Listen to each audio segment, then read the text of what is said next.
할렐루야, 아멘. 하나님께서 우리 주께 기도하러 오시는 모든 분들에게 놀라운 은혜로서 함께해 주시고 역사해 주실 줄로 믿습니다. 오래간만에 다시 시작하는 우리 금요 성령 집회.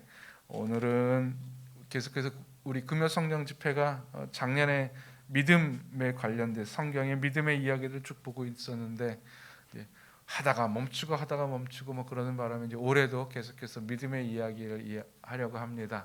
우리 이 시간은 욥의 믿음인데요. 우리 구약 성경 욥기 2장 7절부터 10절까지 있는 말씀입니다. 욥기 2장 7절부터 10절까지 있는 말씀, 구약 성경 762면에 있습니다.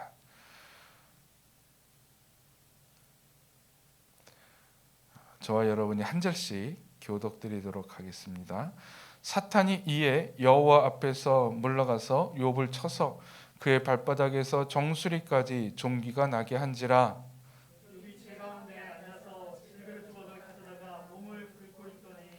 그의 아내가 그에게 이르되 당신이 그래도 자기의 온전함을 굳게 지키느냐? 하나님을 욕하고 죽으라. 그가 이르되 그대의 말이 한 어리석은 여자의 말 같도다. 우리가 하나님께 복을 받았은즉 화도 받지 아니하겠느냐 하고 이 모든 일에 욥이 입술로 범죄하지 아니하니라. 아멘. 우리가 지금까지 성경에서 믿음의 사람들을 이야기할 때에, 또 우리가 흔히 그냥 믿음에 관련해서 이야기할 때에 우리는 우리가 하나님을 향한 믿음에 대한 이야기를 합니다. 하나님을 어떻게 믿었는지, 하나님을 어떻게 신뢰했는지에서 이야기하는데, 오늘은 그 관점이 조금 다릅니다. 내가 하나님을 믿는 것이 아니라 하나님이 믿었던 사람의 이야기입니다. 하나님이 신뢰하고 믿었던 사람. 참 멋지지 않습니까? 믿음이라는 것이 내가 하나님을 향한 것이 아니라 하나님이 인간을 향해서 믿었던 것. 야, 여러분 어느 정도면 그렇게 될 수 있을까요? 바로 하나님을 믿었던 사람이 바로 욥인데요. 욥을 하나님께서 얼만큼 믿었는지 천상회의에서 하나님과 사탄이 이야기를 나누면서 사탄이 도발을 합니다. 근데 하나님께서 시험을 허락을 해요. 그럼 너 한번 해봐라라고 시험을 허락합니다. 그렇게 할 수 있었던 이유는 하나님이 욥을 믿었기 때문이었습니다. 하나님이 욥을 믿었기 때문에 하나님께서 사탄에게 욥을 내어준 것이지요. 만약에 하나님이 그를 믿지 못했었더라면 사탄과 그런 내기하지 아니하셨을 것입니다. 오늘은 그 하나님이 그토록 믿었던 욥이 주인공입니다. 여러분 어떻습니까? 하나님이 나를 믿을 수 있을까요? 하나님이 나를 신뢰해서 그래 너한테 이거 맡길게. 그래 너가 어떤 상황에 있어도 나를 향한 그 믿음 변치 않는 걸 내가 믿어. 내가 너만큼은 신뢰라고 하나님께서 나에게 어느 정도 신뢰를 보여주실까요? 욥이 어떻게 해서 그런 하나님의 신뢰를 얻었을까? 하나님의 믿음을 얻었던 그 욥의 믿음의 모습은 어떤 것인가? 오늘은 그게 세 가지로 한번 나눠서 살펴볼 텐데요. 하나님이 믿을 수 있었던 욥의 믿음은 바로 성실성이었어요. 성실성. 욥기 1장 1절과 3절에 보면은 욥에 대한 평가를 합니다. 어떻게 평가하는지 제가 읽어드리도록 하겠습니다. 우스 땅에 욥이라 불리는 사람이 있었는데 그 사람은 온전하고 정직하여 하나님을 경외하며 악에서 떠난 자더라. 3절에 보면 이렇게 말합니다. 그의 소유물은 양이 7,000마리요 낙타가 3,000마리요 소가 500결이요 암나귀가 500마리며 종도 많이 있었으니, 이게 평가입니다. 이제는 이 사람은 동방 사람 중에서 가장 훌륭한 자라. 아멘. 욥에 대해서 온전하고 정직하고 하나님을 경외하며 악에서 떠난 자, 그리고 동방 사람 중에서 가장 훌륭한 자. 옛날 성경, 한글 개역 성경에 보면은 가장 훌륭한 자를 가장 큰 자라고 표현하고 있죠. 이 큰 자, 훌륭하다라고 하는 것은 두 가지의 이중적 의미가 있습니다. 하나는 큰 부자, 재물이 많은 사람이라는 의미도 있고요. 또한 재물이 많은 것 플러스 아주 훌륭한, 인격적으로 뛰어난 사람, 인품이 뛰어난 사람이라고 합니다. 1절에 나와 있는 온전하고 정직하다라고 하는 것도요, 그게 성품입니다. 그게 삶의 모습. 참 하나님 앞에 온전했던, 하나님을 바르게 섬길 줄 알았었던 사람, 하나님을 바르게 살려고 노력했었던 사람이라고 하는 것이지요. 여러분, 이렇게 살아가는 것이 쉬울까요? 이렇게 살아가는 것이 나에게 편할까요? 여러분, 화가 나면 참는 게 편합니까? 욕하는 게 편합니까? 두말하면 잔소리죠. 하나면 욕하는 게 편해요. 누가 나를 힘들게 하면 나 못하겠다고 짜증내는 게 훨씬 더 편해요. 우리의 인간의 감성대로 살아가면, 인간의 내 마음대로 살아가면 온전하고 정직하고 악에서 떠나고 하나님을 경외하는 모습을 갖출 수가 없어요. 훌륭한 자라고 말을 들을 수가 없어요. 그럼 어떻게 해야 됩니까? 성실함입니다. 그의 믿음은 하나님께 향한 성실함이었어요. 이 성실함은 하나님을 섬기는 자로 살아가는데 최선을 다하고 조심함을 의미합니다. 이렇게 악에서 떠난 자, 훌륭한 자가 어떤 자인지 그 예를 하나 드는데요. 5절에 보면은 이제 자녀들의 생일날에 대한 이야기입니다. 그들이 차례대로 잔치를 끝내면, 그들이라는 것은 욥의 자녀들이에요. 욥의 자녀들이 차례대로 잔치를 끝내면 욥이 그들을 불러다가 성결하게 하되 아침에 일어나서 그들의 명수대로 번제를 드렸으니 이는 욥이 말하기를 혹시 내 아들들이 죄를 범하여 마음으로 하나님을 욕되게 하였을까 함이라. 욥의 행위가 항상 이러하였더라. 아멘. 조심한 거예요.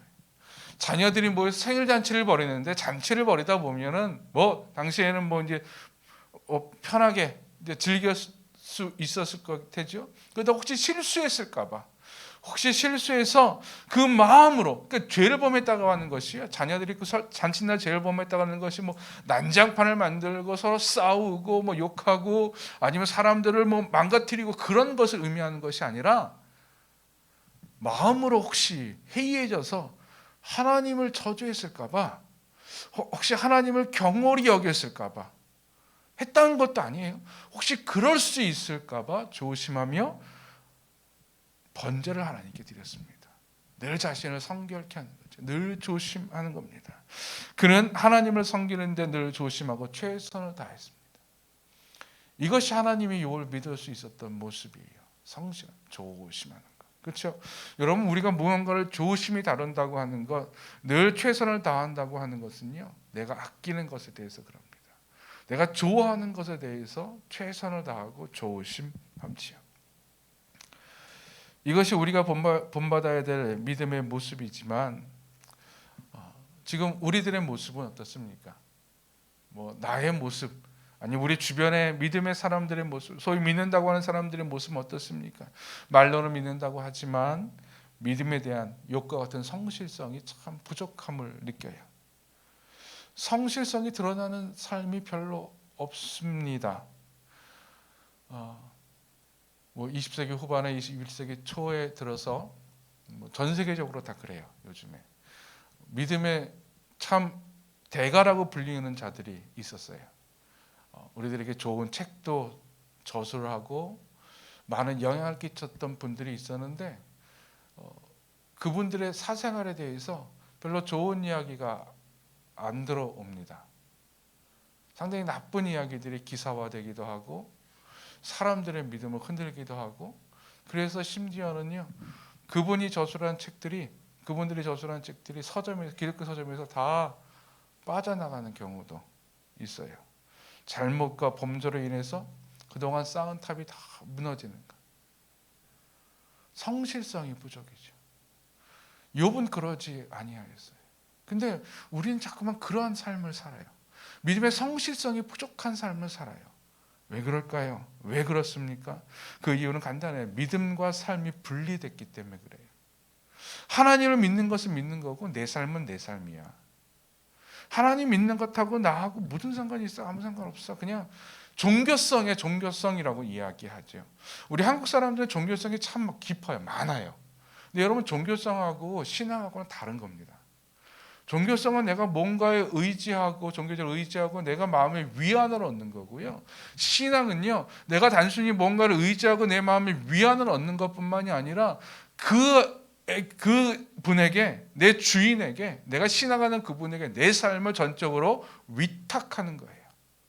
삶을 위탁한다고 하는 것은 그 삶을, 내 삶을 그분의 의지대로 조율하는 거죠. 이게 바로 성실성인데, 믿음과 삶이 분리됨으로 말미암아 그 성실성이 사라져요.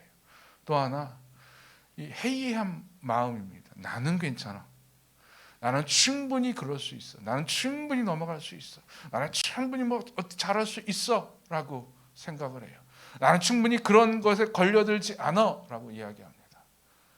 요즘에 보이스피싱 있죠. 보이스피싱. 뭐 심각한 거 되게 많더라고요. 근데 보이스피싱 다른 이야기 들으면 누가 그래. 나는 절대 안 해. 안 돼. 안 걸려. 나는 충분히 나는 보이스피싱 안 당할 자신 있어 라고 이야기하죠. 근데 막상 당한대요. 막상 당한대요.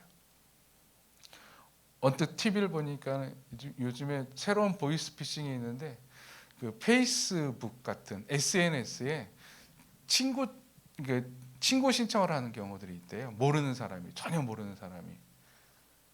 그래서 그냥 신청하면 보통 SNS는 보통 다 거의 다 받아주니까 받아주면 이제 문자를 보낸대요. 반갑다고 슬쩍 해서 말을 섞는데 막 말을 섞다 보면은 이상하게 막 끌려가서 뭐 돈을 요구를 한대요. 근데 여러분 그 돈 요구하면 이거 뭐야 아니잖아 하고 딱 덮잖아요.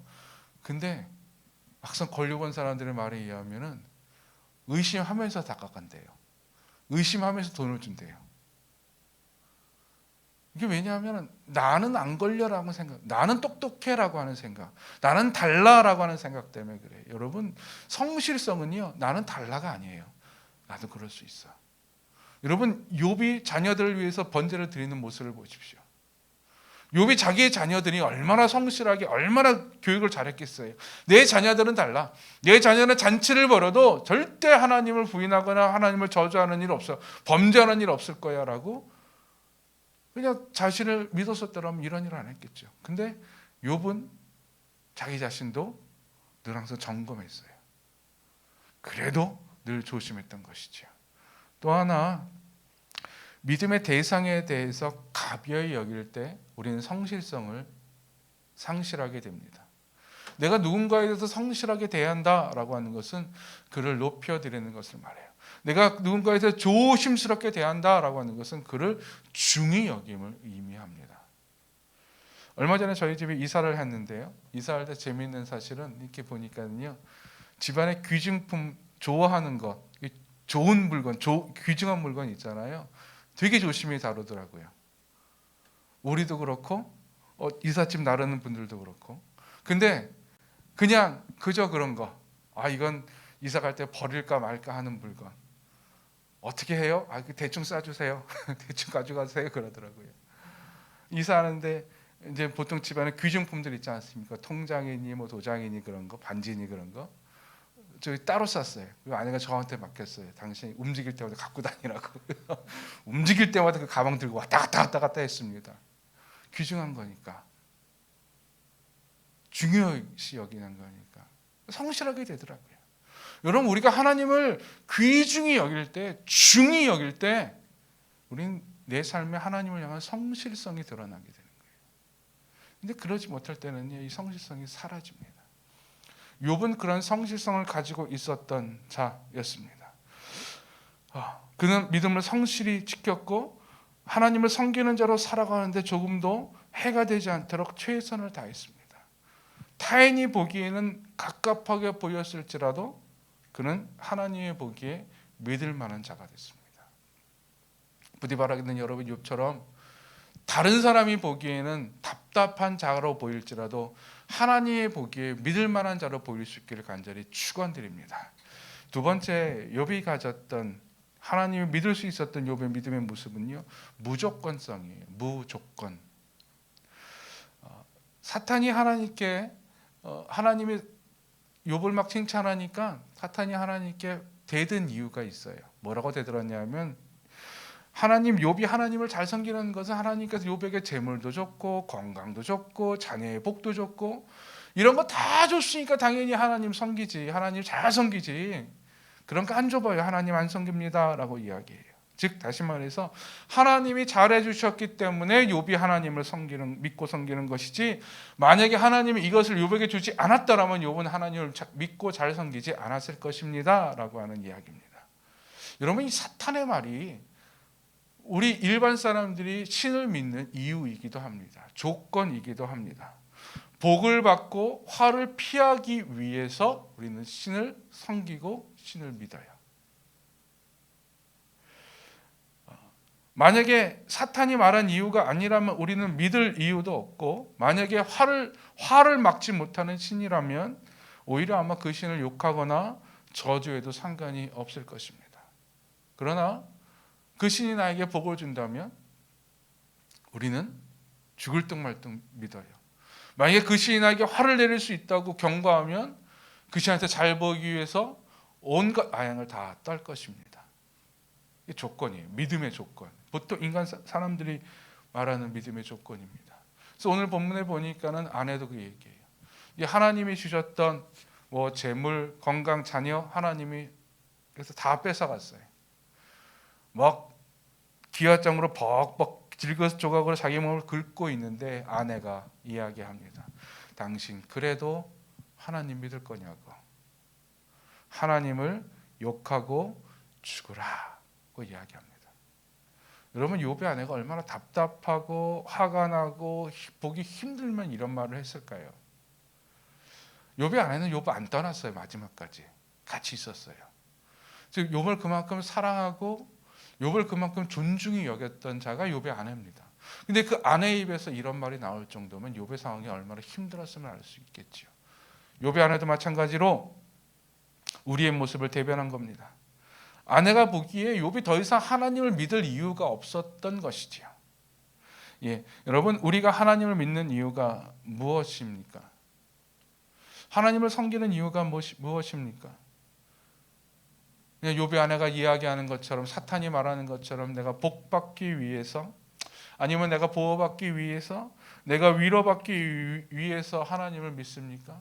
내가 하나님을 믿으면 하나님이 나에게 복 주시니까, 내가 하나님을 믿으면 하나님께서 나를 지켜주실 것이니, 내가 하나님을 믿으면 하나님께서 나를 위로해 주실 것이니 나 하나님 믿어요. 그러니까 여러분, 이런 이유가, 표면적인 이유가 있을 때에, 아니 그 이유에 의해서 우리는 움직이게 돼요. 그 이유 때문에 우리는 행동하게 됩니다. 보통 뭐 이렇게 사기 하자고, 누구 좀 이렇게 뭐 하자고, 나쁜 일 하자고 꼬실 때 사람들이 보통 이런 말을 해요. 야, 그거 너 솔직히 돈 때문에 이런 일 하는 것 아니냐? 돈 벌 수 있는데 한번 해보지 않겠냐라고 이야기해요. 돈 벌 수 있으니 해보자고 이야기해요.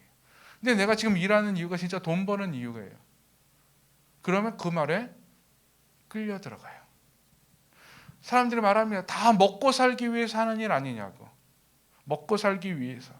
즉 먹고 사는 이유 때문에 이 일을 하는 거니, 먹고 살 수만 있다면 그 어떤 일도 할 수 있다라고 하는 것이죠. 그리고 그것 때문에 움직입니다. 요즘에 한참 국민의 공분을 사고 있는 한 공기업의 투기, 임직원들의 투기 사건.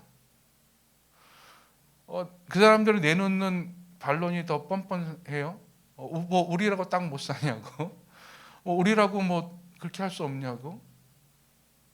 당연히 그럴 수 있죠. 여러분, 직장 내에서 월급 받는 이유가 뭡니까? 다 먹고 살기 위해서 하는 거예요. 돈 벌기 위해서 하는 거예요. 나 돈 벌기 위해서 그 일을 하는데 뭐 어떠냐, 내가 뭐 불법 저지른 것도 아니고 이미 공개된 정보로 내가 알아서 미리 좀 빨리 가서 샀을 뿐인데, 내가 알고 있는 정보를 이용해서 내가 남들이 하는 유튜브도 좀 하고 그들에게 내 지식 좀 알려줄 뿐인데 이게 뭐가 잘못된 거냐고 뻔뻔하게 이야기해요. 어이없죠. 근데 수긍이 안 되지 않아요. 수긍이 돼요. 왜? 이유가 돈 버는 거기 때문에, 이유가 먹고 살고 하는 거기 때문에.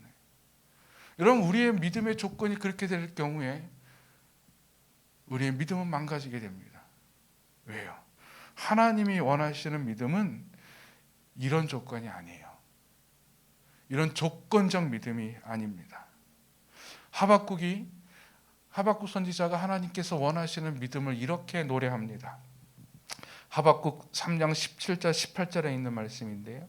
비록 무화과 나무가 무성하지 못하며 포도나무에 열매가 없으며 감람나무에 소출이 없으며 밭에 먹을 것이 없으며 우리의 양이 없으며 외양간에 소가 없을지라도 나는 여호와로 말미암아 즐거워하며 나의 구원의 하나님으로 말미암아 기뻐하리로다. 다시 한번 읽어드릴게요. 비록 무화과 나무가 무성하지 못하며 포도나무에 열매가 없으며 감람나무에 소출이 없으며 밭에 먹을 것이 없으며 우리의 양이 없으며 외양간에 소가 없을지라도 나는 여호와로 말미암아 즐거워하며 나의 구원의 하나님으로 말미암아 기뻐하리로다. 아멘. 여러분 기뻐할 수 있겠습니까? 이건 게 글이니까는 뭐 무화과 나무 나 상관없으니까, 포도나무 나무 나는 잘 모르니까, 뭐 외양간 우리 양 없으니까는 모른다고 생각하세요? 이렇게 바꿔볼까요? 통장에 잔고가 아무것도 없어요. 지갑에 돈이 땡전 한 푼 없어요. 신용카드는 다 정지됐어요. 내일 당장 먹을 양식이 없어요. 내일 어디 가서 돈 벌 데도 없어요.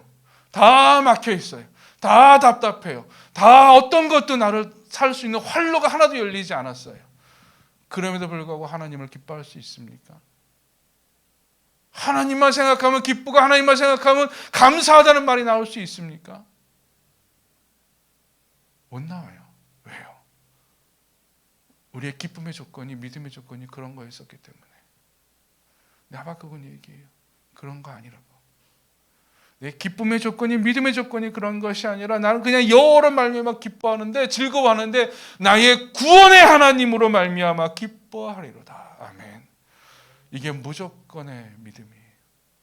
나를 구원해 주신 하나님으로 말미암아 내가 기쁩니다.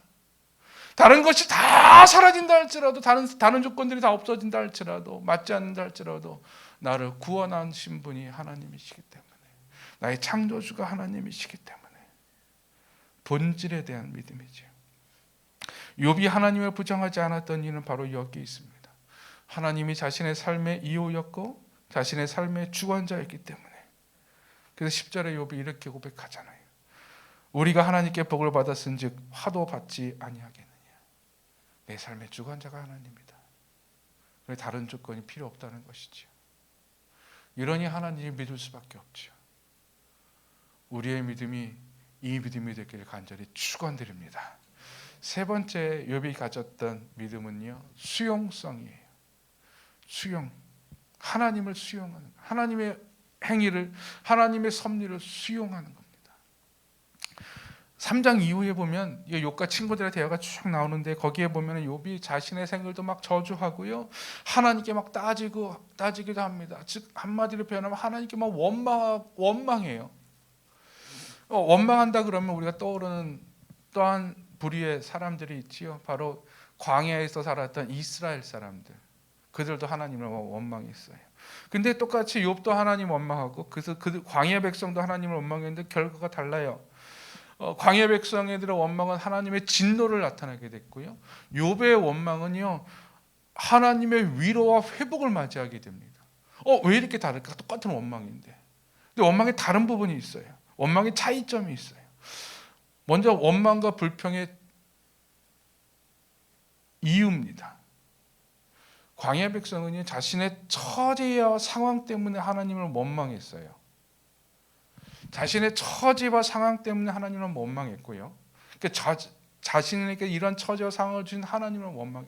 나는 이런 처지를 받을 사람이 아닌데, 우리가 지금 이런 상황에 빠져 있을 사람들이 아닌데 하나님이 우리에게 이런 상황을 만들어줬다고, 그렇게 원망해요. 욥은 어떻게 원망하느냐? 하나님이 왜 내게 이런 고난을 주셨는지, 나에게 왜 이런 처지에 빠지게 하셨는지, 나에게 왜 이런 상황을 베푸셨는지, 하나님 그 이유가 무엇입니까? 라고 따져요. 왜 나에게 이런 고난을 주십니까? 라고 따져요. 똑같은 원망인데 이유가 조금 달라요. 그저 그 상황에 나는 이럴 사람이 아닌데 왜 나에게 이런 것이, 하나님이 나빠라고 이야기하는 거고, 하나님 왜 나에게 이런 고난, 하나님 이유가 뭐예요? 하고 따지는 거죠. 그래서 이 원망의 또 결론이 달라요. 그 사람들이 원망하는 백성들이 가졌던 결론이 다른데, 광야 백성들은요 하나님을 거부합니다. 하나님을 부정으로 나가요. 근데 욥의 원망은 하나님을 찾아요. 하나님 어디 계십니까? 나랑 이야기 좀 합시다. 하나님 만나고 싶습니다. 하나님 알고 싶습니다. 라고 이야기해요. 바로 이거예요, 여러분. 원망하더라도요. 그 원망이 나를 하나님을 거부하게 만들면 그 원망은 죽음의 원망이 돼요. 근데 내가 막 원망이 나와요. 불평이 나와요. 하나님 너무 힘들어요. 왜 내게 이런 걸 주셨어요? 그럼에도 불구하고 그러면서 내가 하나님을 막 찾는다면, 즉 내가 원망하면서 교회 밖으로 나간다면 그 잘못된 원망이지만, 내가 하나님을 원망하면서 교회 안으로 들어와 하나님께 무릎 꿇는다면 그 원망은 우리의 살 길이 될 줄로 믿습니다. 그러면서 어떻게 되느냐? 그 원망을 가지면서 그 원망 가운데 하나님을 대한 수용성이 되는 거예요. 수용성의 믿음이 드러나는 겁니다. 욥은요 왜 그랬냐면은, 욥의 생각과 욥의 논리로는 자기는 정의롭게 정직하게 살고 온전하게 살고 하나님이 경외하며 살았는데, 이런 사람들은 하나님께서 복 주셔야 되는데 왜 나에게 저주 같은 일들이 벌어질까? 이해가 안 됐던 거예요. 그래서 뭐 원망을 했어요. 하나님께 따지고 싶었어요. 근데 하나님을 만났어요. 하나님께서 나타나셔서 욥아 부르셨어요. 따져야 되잖아요. 근데 하나님께서 무슨 말씀하셨느냐? 너에게 이런 고난을 준 이유는 사탄과 이렇게 해서 대결해서 너한테 이런 고난을 잠시 준 거야. 걱정하지 마라고 말씀하신 것이 아니라 말해요. 너 알고 있냐? 너 이거 알아? 너 이거 알아? 하나님이 얼마나 높은 분인지 알아? 하나님의 지혜가 얼마나 뛰어난 거 알아? 그러면서 욥이 생각한 것보다 하나님의 지혜가 더 뛰어남을 말씀하세요. 인간의 지혜로는 도저히 하나님을 따라잡을 수 없음을 하나님께서 질문하세요. 그때 욥이 이야기해요. 내 논리로, 내 이성으로, 내 생각으로는 도저히, 내 감정으로는 도저히 내가 받아들일 수 없어도 하나님의 나보다 크시기에 나는 내 생각을 접습니다. 하나님을 수용한 거예요. 42장 2절에 보면 이렇게 이야기해요. 욥이 하나님을 만나고 하나님께, 나는 깨닫지도 못한 일을 말하였고 스스로 알 수도 없고 헤아리기도 어려운 일을 말하였나이다. 하나님께 따졌는데, 하나님, 내가 이제 보니 내가 얄팍한 지식으로 얄팍한 논리로 하나님께 따졌을 뿐입니다. 하나님은 나보다 너무너무 크시니 이게 하나님의 섭리를 내가 다 이해할 수 없을지라도 내가 그것을 받아들입니다. 수용합니다. 여러분, 이러니 하나님께서 욥을 안 믿으시겠습니까? 제가 이해하지 못해도 다 하나님을 받아들이는데, 하나님의 뜻, 하나님의 섭리를 다 인정하고 고백하는데, 이 하나님께서 욥을 어떻게 못 믿겠습니까? 믿을 수밖에 없죠. 우리의 믿음이 이런 믿음 되기를 간절히 축원드립니다. 여러분, 나에게 일어나는 모든 것을 내가 다 이해하고 내가 다 깨달아야 되고 나의 논리로 해석되어야 된다고 생각하고 고집 부리지 마십시오. 물론 그것 때문에 고민할 수 있어요. 왜 내게? 그러면서 하나님께 욥처럼 원망할 수 있어요. 그러나 내가 다 이해하지 못한다 할지라도 하나님의 섭리를 수용할 수 있기를 간절히 축원드립니다. 하나님의 섭리를 수용할 때에 그 믿음의 수용이 하나님이 나를 믿게 하는 거예요. 하나님이 나를 믿을 수 있게 만드는 거예요. 여러분, 지금 나의 믿음은 어느 정도까지 가고 있습니까? 욥처럼 하나님이 믿을 수 있는 자가 됩니까? 아니면 믿을 수 있게 하기 위해서 내가 애쓰며 노력하면 내 믿음을 더 키우려고 합니까? 여러분, 욥의 믿음을 간직할 수 있기를 간절히 축원드립니다. 내가 다 이해하지 못한다 할지라도 주의 섭리를 인정하며 내가 다른 사람들이 바라보는 어떤 조건적 믿음이 아니라 본질적 믿음의 고백을 하면서 다 없을지라도